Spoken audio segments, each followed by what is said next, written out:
आपला पुढचा जो संघ आहे तो संघ एका अशा ठिकाणून आलेला आहे.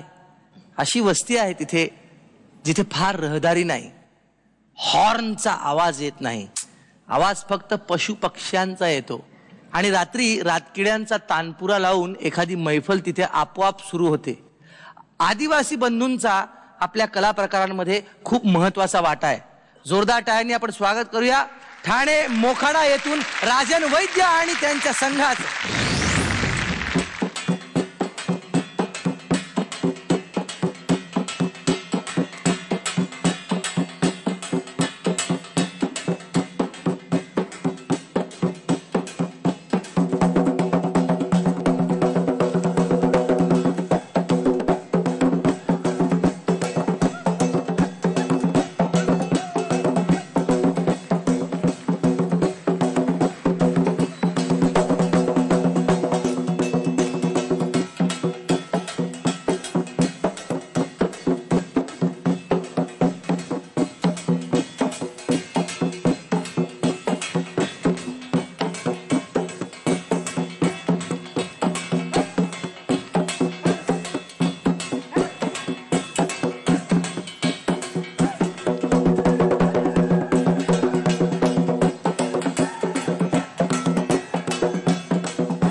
वा वा वा, या कार्यक्रमाचा उद्देश सफल झाला, उद्देश सफल झाला, वैज्ञानिक ग्रुप हा आणला.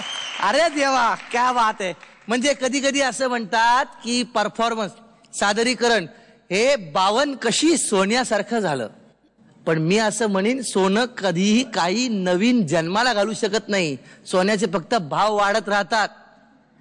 तुमचं जे नृत्य होतं ते अस्सल मातीतलं होतं, कारण माती पिकू शकते, नवीन जन्माला घालू शकते. म्हणून तर ही अशी पोरं जन्माला येतात तुमच्या मातीत. राजन वैद्य यांना खूप आवड आहे. हे सगळे शेतमजुरी करणारे आणि मजदुरी करणारी ही सगळी माणसं आहेत, मोखाड्यामध्ये राहतात. यांना खूप आवड आहे की ही कला प्रेक्षकांपर्यंत सर्वदूर दुनियेपर्यंत पोहोचावी. आणि त्याचबरोबर सर मला मकरंद सर मला सांगायचं की भास्कर कुलकर्णी नावाचा एक खूप मोठा चित्रकार होऊन गेला.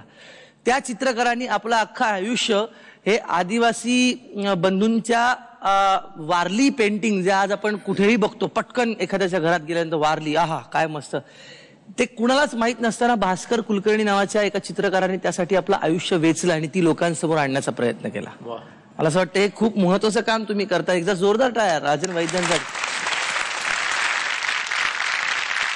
मला खूप बरं वाटलं. म्हणतात ना की रानावनात असं मोकळ्या मनानं लोक फिरतात आणि नाचतात. म्हणजे खरं नाचत नाहीत ते त्या तालावर फक्त फिरतात. तुम्ही नाचत नव्हतात. मला कुठेही असं वाटलं नाही की तुम्ही आम्हाला इकडे कुठे काही नृत्य दाखवायला आलात. तुम्ही फक्त तुमचं ते जे तिकडचं जे जीवन आहे त्यातले जी मी म्हणेन की त्यातला जो आनंद आहे तो तुम्ही आमच्यापर्यंत पोहोचवलात. तर मी एवढं सांगेन की मला माझ्यात खूप चैतन्य निर्माण झालंय. आता मला पंख्याचा वारा नको किंवा मला AC नको. मला आता मी तुमच्या या वाऱ्याबरोबर, या झुळकी बरोबर आनंदाने राहू शकीन आज तरी. हा काय नृत्य प्रकार आहे? पहिला जो नृत्य प्रकार होता तो तूर नाच. तूर तूर तूर हा, हे जे वाद्य आहे याला तूर म्हणतात. ते वाद्य ते जे होतं ते, हा तूर. तूर आणि ते मातीपासून बनवलेले. हो. आणि चांबडं आहे ते संपूर्ण बोकडाच आहे. आणि हे ढोल नृत्य.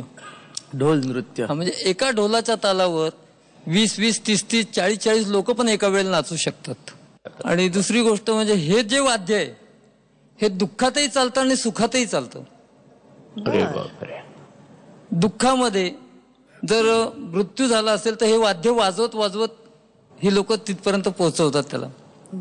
सुखामध्ये आनंदोत्सवासाठी, त्याच्यानंतर इतर काही मनोरंजनाच्या कामासाठी किंवा देवासाठी, त्यांचा जो कंसरी म्हणा, हिरवा देव वगैरे अशा ज्या गोष्टी असतात त्याकरता सुद्धा हे ढोल वाजवला जातो. मुग्धा, खूप छान अप्रतिम तुम्ही जो आता कार्यक्रम केला. आणि जसं एक तुम्ही निसर्गाला सलाम देत होता आणि ते हाक देत होता. आणि मला सगळ्यात आवडलं म्हणजे तुमचे घुंगरू एका पायात घातले, म्हणजे तो रिदम ठेवण्यासाठीच घातले असतील ना एका पायात, म्हणजे तुम्हाला एक रिदम मिळतो. ते मी ओळखलं आणि छान वाटलं. म्हणजे एकदा एक वेगळ्या प्रकारचं लोकनृत्य जे आम्ही ऐकलं होतं, कधी बघायला मिळालं नाही. त्यामुळे तुमचे खूप आभारी आहोत. आम्हाला इकडे येऊन तुम्ही हे लोकनृत्य दाखवलं. थँक्यू. मकरंद सर, या सगळ्या लोकांना मिळून मला 10 पदकं द्यायची आहेत. 10 द्यायची. थँक्यू. मी थँक्यू सर, थँक्यू.